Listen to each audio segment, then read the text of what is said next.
Assalamualaikum warahmatullahi wabarakatuh. Perkenalkan, kami dari kelompok 1 dengan mata kuliah Manajemen Pemasaran. Di sini kami mendapatkan tugas untuk mewawancarai UMKM di bidang jasa. Di sini kami memilih untuk mewawancarai owner dari Dava Komputer.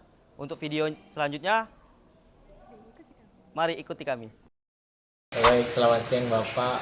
Mohon izin untuk mewawancarai Bapak pada siang hari ini, dan kami berterima kasih kepada Bapak telah bersedia untuk kami wawancarai di siang hari ini. Semoga kedepannya wawancara kami ini bermanfaat untuk kami semuanya.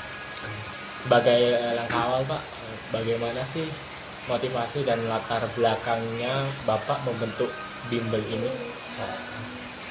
Kenapa motivasinya buat latar belakang sih? Dulu saya pernah les waktu SMA. Jadi dulu pernah les komputer dari kelas 3 SMA. Kalau nggak salah kurang lebih 9 bulan. Nah, jadi di situ sih kepikirannya, oh enak ya kalau punya bimbel kayak gitu loh. Terus kita punya siswa yang untuk kasih pelatihan dengan beberapa teknik yang kira-kira untuk ke depan tuh bermanfaat buat dia. Contohnya kan dunia kerja sekarang kan mau nggak mau akan sangat bergantung pada kemampuan menggunakan teknologi. Contohnya ya salah satunya komputer. Jadi bisnis yang menurut aku tuh nggak ada habisnya, ya komputer salah satunya. Gimana komputer itu nanti ke depannya bisa gunakan ke dunia kerja masing-masing, baik yang sudah lulus SMA, mahasiswa maupun umum. Jadi di situ sih motivasinya karena menyukai dulu, sehingga ketika kita relate dengan apa yang kita hasilkan, bahasanya itu berguna buat orang ke depannya, termasuk individu yang belajar komputer itu sendiri sih. Kira-kira udah berapa lama Bapak nih buka bimbel? Kalau buka bimbel sih dulu dari anak aku lahir. Jadi dulu anak lahir namanya Dava. Terus orang tua punya kayak 2 ruko kayak gitu di rumah. Jadi bikin ruko itu, kemudian gimana manfaatnya biar kita berguna buat buat orang banyak kayak gitu loh. Sehingga digunakan untuk les komputer kayak gitu. Dulu komputernya cuma ada 1 komputer, 2 laptop. Jadi kita lesnya tuh gantian kayak gitu loh. Jadi waktu 2017 anakku yang lahir itu, dia lahir, terus kita bikin usaha dengan les kayak gitu. Dulu pesertanya ya pasti 1-2. Jadi buat aku kalau peserta itu ya mau 1 orang tetap aku ajarin. Karena aku bilang tadi yang namanya usaha itu kan butuh proses dan panjang kayak gitu. Jadi dengan proses saya tadi dari 2017 sampai sekarang, proses itu bisa berjalan ya karena kita konsisten buat bisa melakukan bisnis itu dengan cara ya tetap ditekunin walaupun hanya 1 orang kayak gitu. Jadi sampai sekarang 2025 ya alhamdulillah udah nyampe 30-an. Kalau di situ peserta seluruh pendaftaran ya ada 500 lebih lah kayak gitu total keseluruhannya. Kalau untuk bimbel itu Pak, yang biasanya untuk bimbel itu pelajar, mahasiswa atau terbuka untuk umum gitu? Oh, kalau untuk yang les dari SMP, pelajarnya SMP, SMA. Nah, kalau SD memang belum. Nah, jadi di situ. Terus kalau untuk umum juga ada. Untuk umum contoh dia udah lulus kuliah tapi dia belum bisa memahami dari penggunaan komputer itu, maka dia bisa les itu sendiri. Nah, terus kalau yang skripsi ya lebih banyak kayak statistik, kayak gitu, penggunaan PLS, FU, sana keuangan dan sebagainya. Nah, itu lebih banyak untuk anak-anak yang mahasiswa yang lagi menempuh skripsi itu ya lebih ke statistik dia. Tapi ya lebih banyak yang office sih karena gunaannya untuk umumnya itu sendiri. Kalau untuk promosi bimbel ini Pak, Bapak promosi lewat sosmed atau cara Bapak sendiri? Oh, kalau promosinya ya untuk sekarang belum pernah door to door langsung ke sekolah, itu belum pernah. Karena ya posisinya ya karena ruangannya sih, karena cuma hanya 1.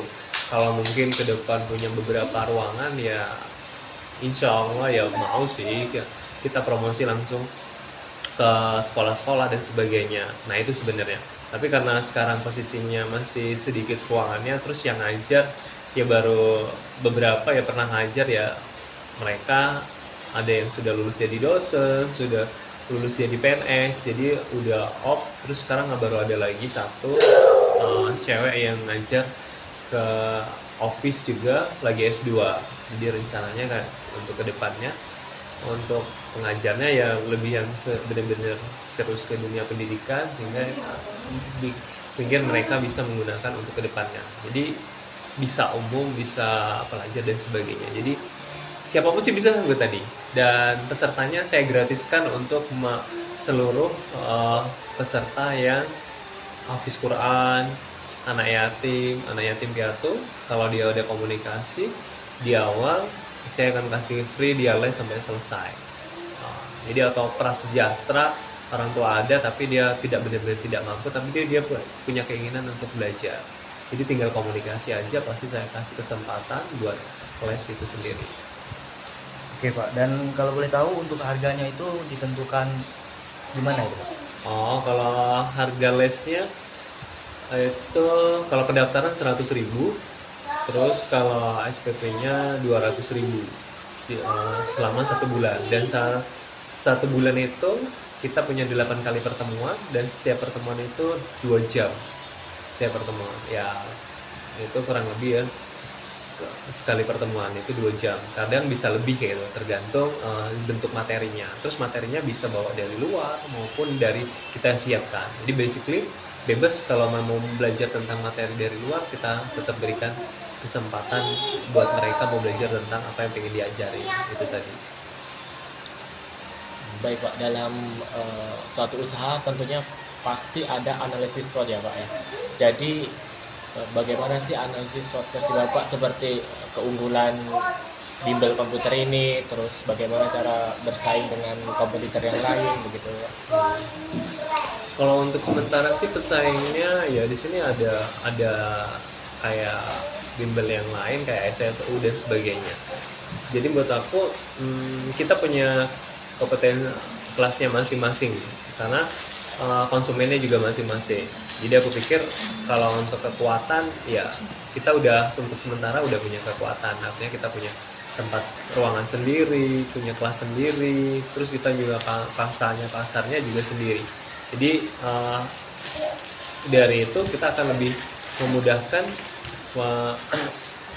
kita mendapatkan konsumen terkait yang mau belajar les sendiri. Jadi kan kita tadi kekuatannya udah punya dari les dan sebagainya. Terus dari segi kelemahannya paling ruangannya aja sih yang kurang luas. Jadi sehingga harapannya ke depannya punya ruangan yang lebih luas, sehingga kita bisa buka kelas lebih banyak lagi gitu loh. Jadi pengennya punya ruangan yang lebih besar dan bisa nyerap tenaga kerja harapannya. Jadi kayak lulusan mahasiswa yang punya kompetensi ya bisa ngajar kayak gitu loh. Jadi untuk itu kelemahannya dari ruangannya. Jadi kalau untuk segi kekuatannya ya secara bentuk sekarang ya kita udah punya pangsa sendiri, karena ya basically kita pangsanya ya karena tinggal di ruang lingkup pendidikan kayak dosen ya mahasiswa jadi konsumen pertama paling enggak kayak itu loh, yang bisa jadikan kebutuhan mereka. Karena ya rata-rata kalau cuma kuliah ngadilin kuliah ya belum tentu semuanya bisa menggunakan komputer kayak gitu tadi. Jadi untuk itu, jadi untuk SWOT-nya tadi ya sudah dipikirkan ya. Tapi kan dari tadi yang namanya bisnis jangan langsung pikir SWOT gitu loh. Tapi yang dipikirnya adalah gimana kita memulai dulu. Dengan memulai artinya kita udah punya keinginan untuk bisa maju harapannya. Dengan kayak gitu kan namanya proses pasti jalan terus. Yang namanya saingan ya pesaing ya tetap ada, tapi ya kita kan punya pangsa sendiri. Jadi harapannya ya kita punya strategi sendiri, aku bilang tadi. Nah dari situ, jadi jangan sampai kita memulai sesuatu tapi kita takut dalam suatu persaingan. Jadi persaingan itu tetap ada dan ujian itu tetap ada, tapi gimana kita menyikapi semuanya itu dengan kita positive thinking, karena kita menggunakan diri kita untuk kedepannya penggunaan dari harapan kita untuk kedepannya untuk bisa lebih baik lagi dalam menjalankan bisnis, termasuk ini dalam bentuk jasa pendidikan.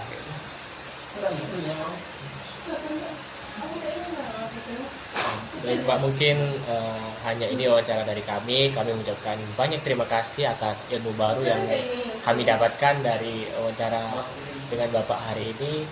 Semoga kedepannya mungkin jika kami memiliki usaha atau seperti ini, seperti Bapak, sehingga kami udah ada ilmu nih dari Bapak. Jadi kita bisa menjalankan usaha dengan seperti resiko pangsa pasar itu kami udah tahu. Nah, nggak apa, kalau kalian punya mau kesempatan atau mau buka di mana, contoh di Meransi mau itu, nggak apa. Kalau mau satu di lisensi juga bisa. Jadi mau pinjam Pak, aku boleh dah ikutin, terus kita buat. Yang penting punya ruangan aja. Yang penting punya ruangan, punya tempat, terus kita punya, nggak usah modal banyaknya, laptop 2 aja udah cukup ya. Jadi kita bisa tinggal memulai, dengan 1 laptop atau 2 laptop kita udah. Yang penting kita mau dulu. Yang namanya usaha ya, next day itu dijalanin dulu baru kita gitu. Jadi nggak usah takut, kalaupun pengen nggak punya izin dan sebagainya, bisa izin dari saya, nanti bisa saya. Jadi kalaupun pengen untuk kedepannya pengen punya peluang usaha di bidang pendidikan, gitu kan. Ya kan? Sekian video wawancara dari kami, semoga bermanfaat bagi kita semua. Kami mohon maaf bila ada kesalahan. Kami akhiri. Wassalamualaikum warahmatullahi wabarakatuh.